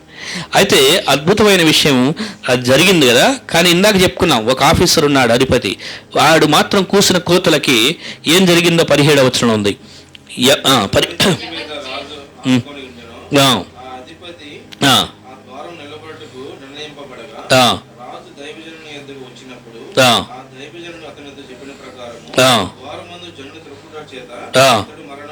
చూసారా, జనాలంతా వెళ్ళి ఆ దారిలో నుంచి వెళ్ళండి తెచ్చుకుంటుంటే జనాలు ఆయన తొక్కటం చేత ఏం జరిగిందంట, అతడు మరణమాయను. ఈ మాట చెప్పినట్లుగానే జరిగింది. 19వ వచనం, ఆ అధిపతి కిటికీని తెరిచినను అది జరుగునా అని ఆ దైవజనునితో చెప్పగా అతడు నీవు కన్నులారా చూచెదవు గాని తినకపోదు అని ఆ అధిపతి చెప్పాను. జనులు ద్వారముందు అతను త్రొక్కగా అతడు మరణమైన గనుక ఆ మాట ప్రకారం అతనికి సంభవించింది. చూసారా, అందుకనే అపనమ్మకం, అనుమానం, దేవుని మాటను ధిక్కరించినట్టు మాట్లాడటం కూడదు, అది చేయకూడదు. ఇతడు ఆఫీసర్ అయితే అయి ఉండొచ్చు, అధిపతి అయితే అయి ఉండొచ్చు, రాజు ఆస్థానంలో చేస్తూ ఉండొచ్చు. ఎవరికి ఎక్కువ?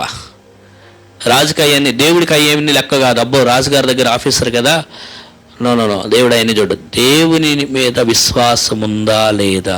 ఈ నలుగురు కుష్ఠరోగులకున్న నమ్మకం కానీ, ఈ నలుగురు కుష్ఠరోగులకున్న హృదయం కూడా ఈ అధిపతికి లేదు. అందుకని ఎంత పెద్ద ఆఫీసరు, ఎక్కడ ఎంత హోదాలో ఉన్నారు, వాళ్ళ స్టేటస్ ఏంటి అనేది కాదు, దేవుని మాట యందు విశ్వాసం ఉంచి దాని ప్రకారం జీవిస్తున్నామా లేదా అనేదే ఫైనల్ మ్యాటర్. ఆయన వాగ్దానం చేశాడు, నేను నమ్ముతాను, నేను అడుగులు ముందుకు వేస్తా విశ్వాసంతో, అప్పుడు దేవుడి కార్యం చేస్తాడు. ఇది మనకు ఉండాల్సింది. అందుకని విశ్వాసంతో దేవుడు అబ్రహామును పిలిచినప్పుడు, అబ్రహాం దా బయలుదేరు అంటే, ఎక్కడికి రా, నా వెనకాల రా అంటే, ఎక్కడికి వెళ్ళాలో తెలియదు కానీ విశ్వాసంతో బయలుదేరాడు. ఏంటో తెలియదు కానీ దేవుడు మాట నమ్మాడు. దేవుడు చెప్పాడు కదా, నేను నీ సంతానాన్ని ఆశీర్వదిస్తానని బయలుదేరాడు. సో దేవుని మాటని నమ్మి విశ్వాసంతో అడుగులు వేసిన వారిని దేవుడు అన్యాయం చేయడు, వాళ్ళని అత్యధికంగా ఆశ్రయిస్తాడు. కానీ ఎవరైతే దేవుని మాటను ధిక్కరించి మాట్లాడారో చూడండి, ఈ ఆఫీసర్ ఏమన్నాడంటే, దేవుడు ఆకాశం తెలిసిన జరిగేది కాదులే అన్నాడు. చూడండి, అయితే నువ్వు అది కలతాలు చూస్తావు కానీ నువ్వు అనుభవించవు చూడు అన్నాడు. ఇతరులు ఆశీర్వదించబడటం చూస్తావు. ఇతరులు ఎవరైతే దేవుని విశ్వాసం ఉంచారో వాళ్ళు సుఖంగా, సంతోషంగా, సమాధానంతో కుటుంబం హ్యాపీగా గడిచిపోతుంటావు, నీవు కళతో చూస్తావు కానీ నీ కుటుంబంలో మాత్రం నెమ్మది ఉండదు.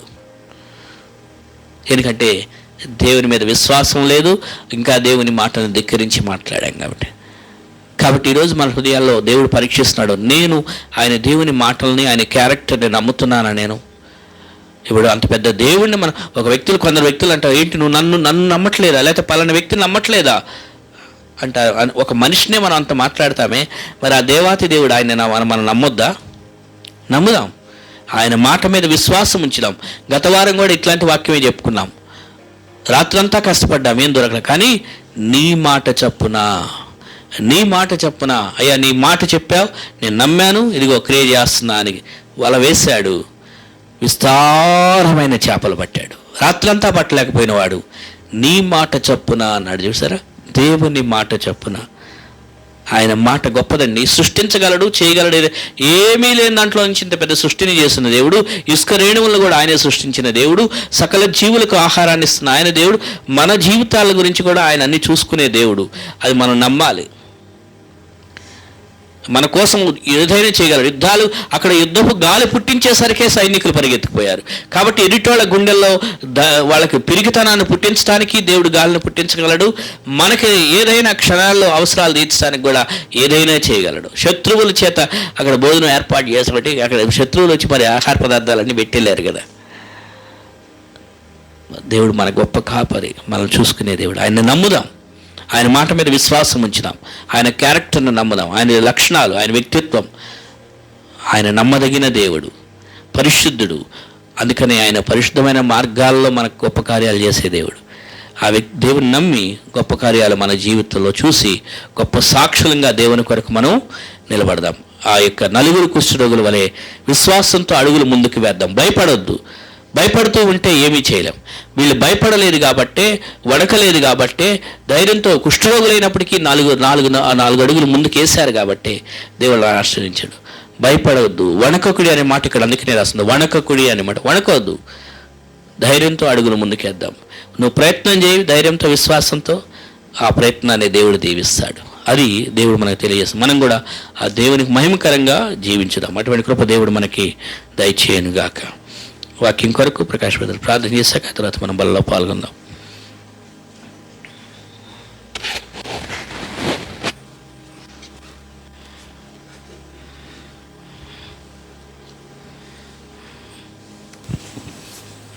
యేసుక్రీస్తు నామములో ఇక్కడ కూర్చున్న ప్రతి ఒక్కరు నా స్వభావం తెలియపరుస్తున్నాను.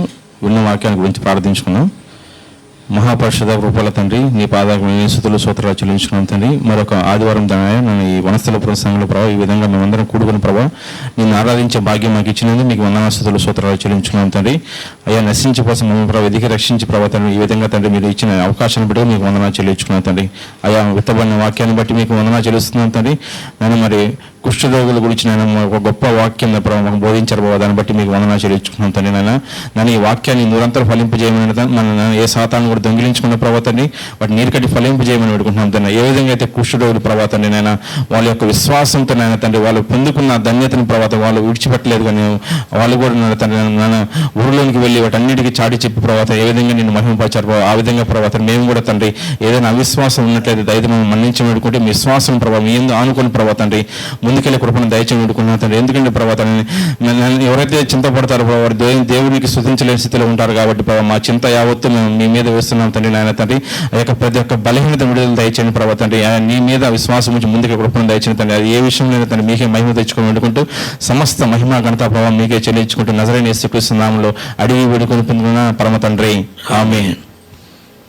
బలలో పాల్గొనడానికి మనం హృదయాలు సిద్ధపాటు చేసుకుందాము. ప్రతి ఒక్కరము మన యొక్క హృదయాలు దేవుని కొరకు సిద్ధపాటు చేసుకుందాం. త్వరలో వంచి కన్నులు మూసుకొని ప్రతి ఒక్కరూ దేవుని జ్ఞాపకం చేసుకునే సమయంలో క్రీస్తుని జ్ఞాపకం చేసుకుందాం.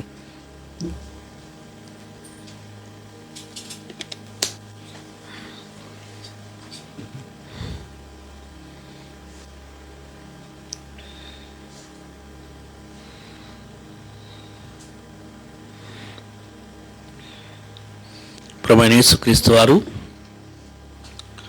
ఒక నరుడిగా ఈ భూలోకంలో జన్మించి పాపం లేని ఆయన పాపులమైన మన కొరకు మనం పొందవలసిన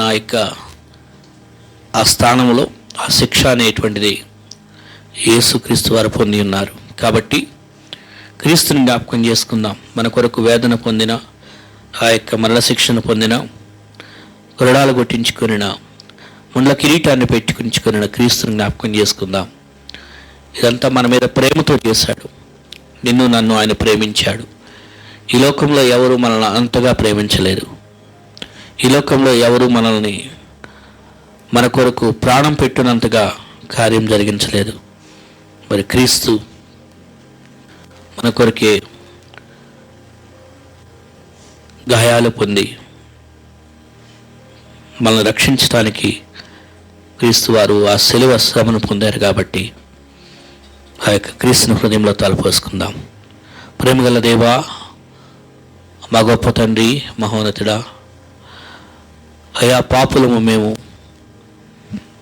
మేము నీ దృష్టిలో అవిధేయులం, మేము శిక్షణ పొందవలసిన వారం. కానీ మీరు మమ్మల్ని ప్రేమించి మమ్మల్ని నరక శిక్షను తప్పించాలనే ఉద్దేశంతో మాకు బదులుగా మీ ప్రియకుమారుడైన క్రీస్తుని సిలువలో బలియాగమయ్యేటట్లు చేశావు. అందుకనే మేము ఈ దినమున క్రీస్తుని జ్ఞాపకం చేసుకుంటున్నాం తండ్రి. ప్రభా, మా కొరకు క్రీస్తు యొక్క శరీరం గాయపరచబడింది, వేదన అనుభవించింది, భయంకరమైనటువంటి ఆ యొక్క శ్రమలు అదంతా కూడా మా కొరకే క్రీస్తు ప్రేమ ద్వారా చేశారు తండ్రి. అయితే తిరిగి మేము మీకు ఏం చెల్లించగలం ప్రభా? ఏమీ చేయలేకనే ఈ నా హృదయపూర్వక స్తుతి ఆరాధన నీకే సమర్పించుకుంటున్నాను తండ్రి, ఆమేన్.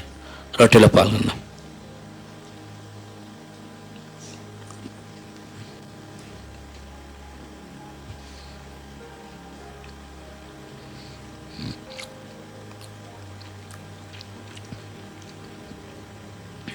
ఆ ప్రకారమే భోజనం అనిపింపడానికి ఆయన మరొక పాత్రను ఎత్తుకొని, ఇది అనేకుల కొరకు చిందింపబడుతున్న నా నిబంధన రక్తము, నన్ను జ్ఞాపకం చేసుకుంటే నేను చేయడం చెప్పాను. కాబట్టి క్రీస్తుని జ్ఞాపకం చేసుకుందాం. మా గొప్ప దేవా, పరలోక తండ్రి, అయ్యా నీ కుమారుడైన క్రీస్తుని మేము జ్ఞాపకం చేసుకుంటున్నాం. మా హృదయ పాపాలను కడగటానికి ఈ లోకంలో ఏ పదార్థము చాలదు, పరిశుద్ధమైన రక్తం కావాలి. అందుకనే పరలోకం నుంచి నీకు కుమారుడైన యేసయ్య ఈ లోకంలోనికి వచ్చి పాపం లేనివాడిగా కన్యక గర్భాన జన్మించి పాపము లేనివాడిగా జీవితాన్ని జీవించి అయా దోషం లేని తన యొక్క రక్తాన్ని నిర్దోషిగా తనుండి దోషము కలిగిన మా హృదయాలను కడగాలని, మమ్మల్ని పవిత్రపరచాలని, మమ్మల్ని నీతిమంతులుగా తీర్చాలని తన ప్రాణమైన తన రక్తాన్ని మా కొరకు దారిలో పోశారు. మమ్మల్ని రక్షించారు, మా పాపాలు క్షమించారు, ఉచితంగానే మమ్మల్ని పరిశుద్ధులు నీతిమంతులను తీర్చారు. అందులో కొరకు మేము ఏమి ఇవ్వగలము తండ్రి? ఏమి ఇవ్వలేక ఈ రక్షణ పాత్రం చేతపరుచుకొని మా హృదయపూర్వక స్తుతి ఆరాధన నీకే సమర్పించుకుంటున్నాను తండ్రి. ఆమేన్. పాత్రలో పాల్గొందాం.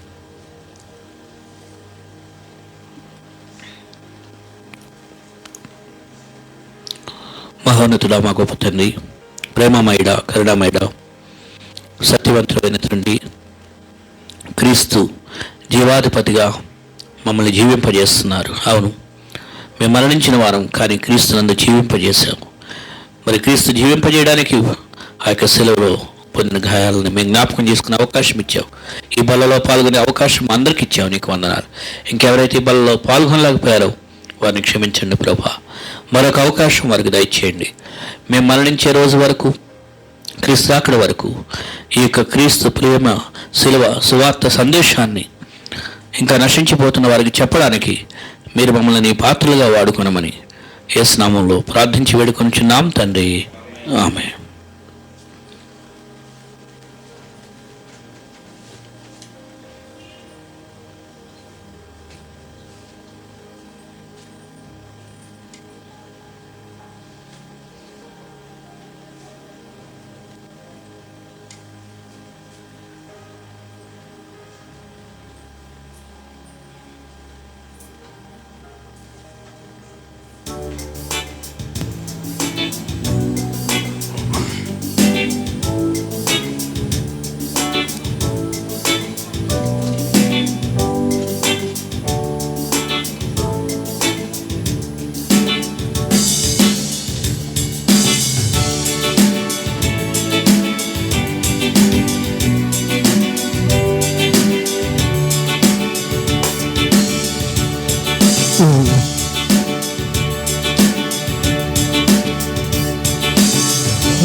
తోడు ఉన్నావయ్యా, నాకు భయమేలా నా యేసయ్యా. నీవు నాలోనే ఉన్నావయ్యా, నాకు దిగులేలా నా మెస్సయ్యా. నీవు నా తోడు ఉన్నావయ్యా, నాకు భయమేలా నా యేసయ్యా. నీవు నాలోనే ఉన్నావయ్యా, నాకు దిగులేలా నా మెస్సయ్యా.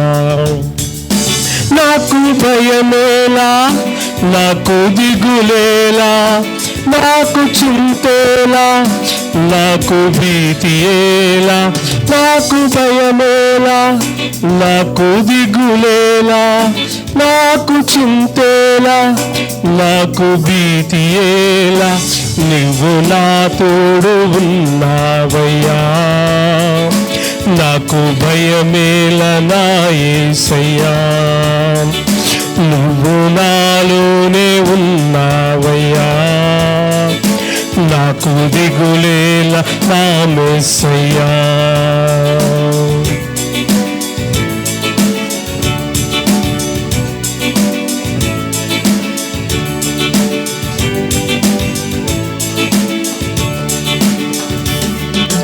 కష్టములో నష్టములో నా తోడు ఉన్నావు, వేదనలో ఆ వేదనలో నా చెంత ఉన్నావు. కష్టములో నష్టములో నా తోడు ఉన్నావు, వేదనలో ఆ వేదనలో నా చెంత ఉన్నావు. అడిగిన వారికి ఇచ్చేవాడవు, వెనకిన వారికి దొరికేవాడవు. అడిగిన వారికి ఇచ్చేవాడవు, వెనకిన వారికి దొరికేవాడు. తట్టిన వారికి తలుపులు తెరిచే దేవుడవు, తట్టిన వారికి తలుపులు తెరిచే దేవుడవు. దేవా దేవా నీకే స్తోత్రం, దేవా దేవా నీకే స్తోత్రం, దేవా దేవా నీకే స్తోత్రం, దేవా దేవా నీకే స్తోత్రం. నీవు నా తోడు ఉన్నావయ్యా, నాకు భయమేల నా యేసయ్యా. నీవు నాలోనే ఉన్నావయ్యా, నాకు దిగులేల నా మెస్సయ్యా. నాకు భయమేలా, నాకు దిగులేలా, నాకు చింతేలా, నాకు భీతియేలా. నాకు భయమేలా, నాకు దిగులేలా, నాకు చింతేలా, నాకు భీతియేలా. నీవు నా తోడు ఉన్నావయ్యా, నాకు భయమేలా నా యేసయ్యా.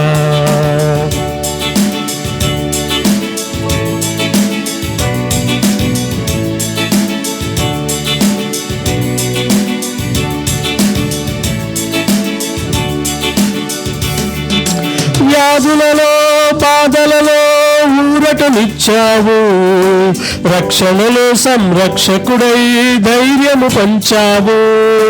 వ్యాధులలో బాధలలో ఊరటనిచ్చావు, రక్షణలో సంరక్షకుడై ధైర్యము పంచావు. నేనే సత్యం అన్న దేవా, నేనే మార్గం అన్న దేవా,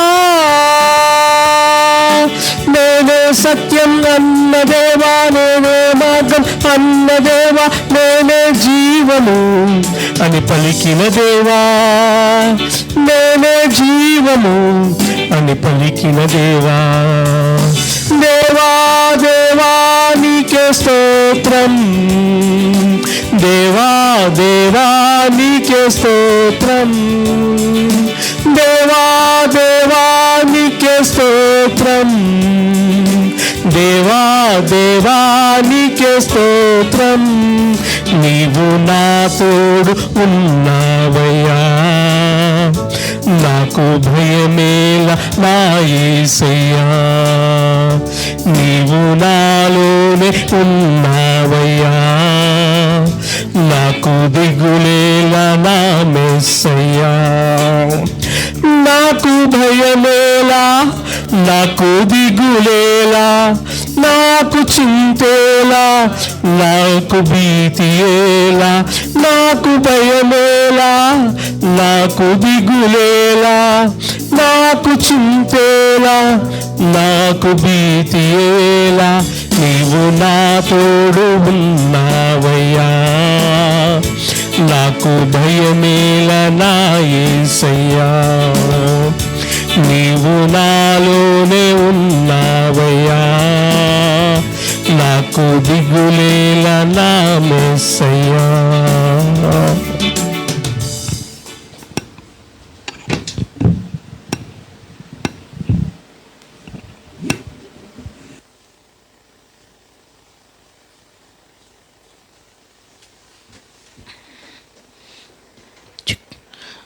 దేవుని యొక్క వాక్యాన్ని విన్నాం కాబట్టి ఇంటికి వెళ్ళాక ధ్యానించండి. దేవుని యొక్క వాక్కును నమ్మాలి. యెహోవా సెలవిచ్చినదేమనగానే ఎలీషా చెప్తే ఆ అధిపతి ధిక్కరించి మాట్లాడాడు. అందుకనే కాళ్ళ చేత తొక్కబడ్డాడు. కళ్ళతో చూశాడు కానీ సమృద్ధికరమైన ఆహారాన్ని, బంగారాన్ని, వెండిని అనుభవించలేకపోయాడు. కాళ్ళతో తొక్కబడ్డాడు. జనాలంతా వెళ్ళి పోగు చేసుకుంటే అలా చూస్తూ ఊరుకుండిపోయాడు కానీ ఏం చేసుకోలేకపోయాడు. కాబట్టి మనం దేవుని మాట నమ్ముదాం. ఎటువైపు నుంచి దేవుడు అద్భుతం చేసి పంపిస్తాడో మనకు తెలియదు. అప్పుడు అంటే చేశాడండి, ఇప్పుడు చేస్తాడా అంటే అప్పుడున్న దేవుడే ఇప్పుడు కూడా ఉన్నాడు. అప్పుడు చేసిన దేవుడు ఇప్పుడు కూడా చేయగలడు, ఏదైనా చేయగలడు. అది మనం నమ్మిన దాన్ని బట్టి ఉంటుంది. నమ్మితే ద్వారాలు తెరుస్తాడు. అట్లా అని చెప్పి ఖాళీగా కూర్చోకూడదు. మన ప్రయత్నం మనం చేస్తూ ఉంటే దేవుడు దీవిస్తాడు. మనం దీవించబడిన తర్వాత మన కొరకు దాచిపెట్టుకోవద్దు. ఆ కుష్ఠిరాగులు ఏం చేశారు? ఇతరులకు కూడా వెళ్ళి చెప్పారు, అయ్యా అక్కడ పలానా చోట బంగారం ఉంది, వెండి ఉంది, ఆహార పదార్థాలు ఉన్నాయని తెలియజేశారు. అలాగే మనం దీవించబడిన తర్వాత ఇతరులకు కూడా దాన్ని ఇతరులకు తెలియజేస్తే వారు కూడా దీవించబడతారు. అది మనం చేయవలసిన బాధ్యత. ఆ విధంగా పరిశుద్ధుడా, ప్రేమగల తండ్రి, మహోన్నతుడా, మమ్మల్ని ప్రేమించావు, మమ్మల్ని ఈ విధంగా తీసుకొచ్చావు. నీ వాక్యాన్ని మాకు వినిపించావయ్యా. నీ వాక్యం ద్వారా ఇదిగో ఎన్నో రోజులుగా ఏ ఆహార పదార్థాలు లేక కరువులో కుమిలిపోతున్న వారిని ఇదిగో నువ్వు వాగ్దానం ఇచ్చి ప్రేరేపించి బలపరిచావు, ప్రోత్సహించావు.